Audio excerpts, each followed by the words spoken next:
കയ്പമംഗലം ദേവമംഗലം ക്ഷേത്രോത്സവത്തിന് കൊടിയേറി.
ക്ഷേത്രം തന്ത്രി ചെമ്മാലിൻ ബിജു നാരായണൻകുട്ടി ശാന്തി കൊടിയേറ്റ് നിർവഹിച്ചു.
ക്ഷേത്ര മേൽശാന്തി അഖിലേഷിന്റെ മുഖ്യ കാർമ്മികത്വത്തിലാണ് ഉത്സവ ചടങ്ങുകൾ നടത്തുക.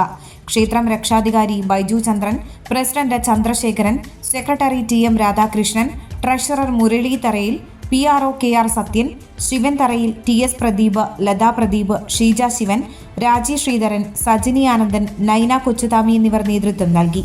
ഇന്ന് രാത്രി 8 മണിക്ക് കുട്ടികളുടെ കലാപരിപാടികൾ, ശനിയാഴ്ച രാത്രി 8 മണിക്ക് കൊച്ചിൻ മാജിക് വോയിസിന്റെ മെഗാ ഷോ, 28-ന് രാവിലെ കാവടി ആഘോഷം, തുടർന്ന് അന്നദാനം, രാത്രി 8 മണിക്ക് ചിന്തുപാട്ട്, 9 മണിക്ക് ഭസ്മകാവടി, 29-ന് പള്ളിവേട്ട മഹോത്സവം, രാവിലെ പ്രഭാത ശീവേലി, വൈകിട്ട് 4-ന് എഴുന്നള്ളിപ്പ്, പകൽപൂരം, വർണ്ണമഴ, രാത്രി 10-ന് പള്ളിവേട്ട, രാത്രി പൂരം, 30-ന് ചൊവ്വാഴ്ച രാവിലെ 9-ന് ആറാട്ട് എന്നിവയാണ് പ്രധാന പരിപാടികൾ.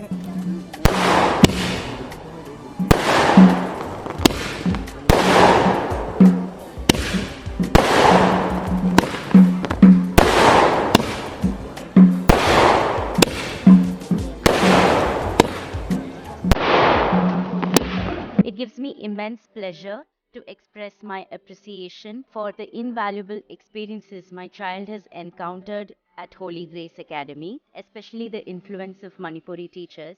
And this initiative has showcased the school's determination to instill values of diversity and unity in our children. കുട്ടികൾക്ക് കൊടുക്കുന്ന വീക്കിലി പ്ലാൻസ് അവരുടെ എഡ്യൂക്കേഷന്റെ ഭാഗമാകാൻ നമുക്ക് സാധിക്കുന്നുണ്ട്. വീക്കെൻഡ് ആയിട്ട് നമുക്ക് തരുന്ന ഈ വീക്കിലി പ്ലാൻസിലൂടെ കുട്ടികളുടെ സ്ട്രെസ് ഒത്തിരി കുറയ്ക്കാനായിട്ട് സാധിക്കും. അവരുടെ അക്കാഡമിക് ഇയറിലേക്ക് കൂടുതലായിട്ട് കോൺസെൻട്രേറ്റ് ചെയ്യാനായിട്ട് സാധിക്കും. അവരുടെ മെന്റൽ ഹെൽത്തിന് ഒത്തിരി ഇംപ്രൂവ്മെന്റ് കൊടുക്കാനായിട്ട് സാധിക്കുന്നുണ്ട്. And now I have been witnessing the developmental change in my son. Your teachers work collaboratively with kids to enhance their academic knowledge as well as their life skills. I really express my gratitude to Holy Grace family for providing a truly international curriculum to my son.